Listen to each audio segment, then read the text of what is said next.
Have you ever opened up a beehive and looked inside? It truly is remarkable to witness the industry of honey making evolve through the various seasons of the year. In the spring, the hive has the fewest number of bees, and the scramble is on to build up the bee population and start honey production again. By summertime, the hive is in full production as the bee count dramatically increases and the honey cells are filled and capped. In the fall, the bees should have all the honey they need for the winter. The drones are gone, and the hive is sealed from the cold. When you take the lid off the hive and watch the bees for any length of time, you will soon see the culture of the beehive. Every bee is industrious and purposeful. Communication occurs among the bees quickly. The queen is hard at work populating the hive and moving over the cells to ensure all the work of survival gets accomplished.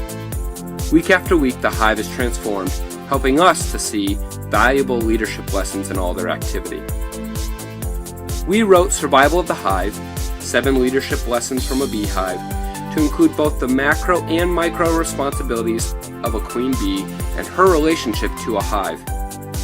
Each chapter explores how the beehive functions through the characters of Zinc, the queen-in-waiting, and her fellow bees.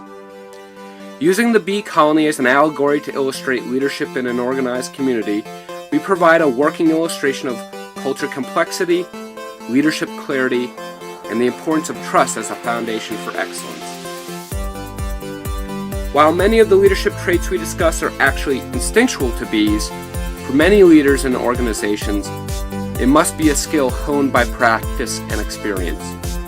Survival of the Hive acts as a way to have a conversation around what it means to be a selfless leader, working in a 1 + 1 is greater than 2 formula. At the conclusion of each chapter are reflections for today's leaders. These reflections include examples of how the beehive traits can help today's leaders achieve better outcomes. What does it mean to be focused on survival? How does a community expand and contract dramatically and not dissolve into chaos? We've also included key questions for leadership groups to discuss and develop on their own. These discussions will especially help new, emerging leaders recognize and embrace the importance of the 7 leadership lessons. We encourage you to pick up a copy of Survival of the Hive, 7 Leadership Lessons from a Beehive today, and begin to discover the leadership strength of your hive.